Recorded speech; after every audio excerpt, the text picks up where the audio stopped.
Minnesota Vikings running back Dalvin Cook has been an absolute stud since coming in as a second-round pick out of Florida State in 2017.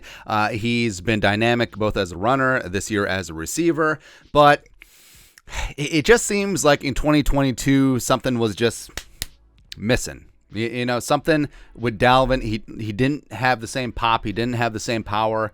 Still, speed is still there at times, as we saw, but I don't know, just the extra gear seem to be missing, right? And advanced analytics have backed this up. So Tej Seth, who does phenomenal work compiling some of these advanced analytics, put together final total rushing yards over expected leaderboard for 2022 regular season. Travis Etienne barely edges out Nick Chubb for blah, blah, blah, blah, blah, blah. But looking at this, what matters for Dalvin, all the way at the bottom. So Dalvin has almost 200 yards of negative rushing yards over expected. So basically, if you're running in a vacuum, like given the situations and scenarios, like how many yards would this running back have? And Dalvin has almost 200 less. Now, Dalvin did put up his fourth straight 1,000-yard season this year, so he put up 1173. But per these analytics, Dalvin should have almost 1,400 rushing yards. Now, it's not all on him.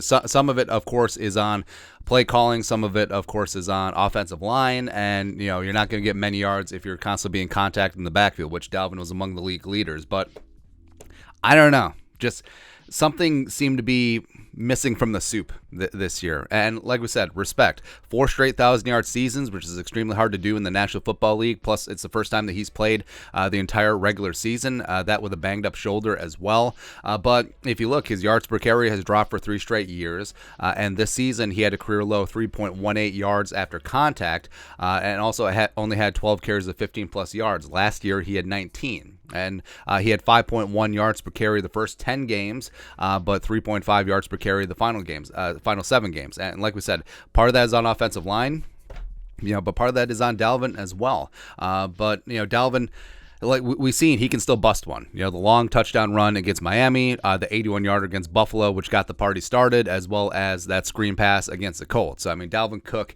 he can still do the damn thing, right? But are those more exceptions rather than the rule now?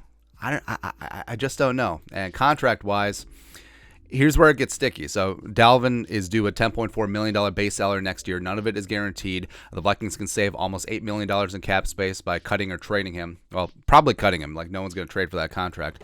And paying a running back that amount of money, it probably just doesn't jive with Kwesi's view of building a team from an analytical point of view. So, this may be it. Like, we may have seen Dalvin Cook's final regular season game in a Vikings uniform, but I am, of course, rooting for him. I hope that he puts up massive numbers in a playoff run for these next 4 games as the Vikings get to the Super Bowl. But, this might be it for 4. This might be it for 4 in a Vikings jersey, but hopefully he goes out with a bang. Is what it is. The business is business, and we'll see.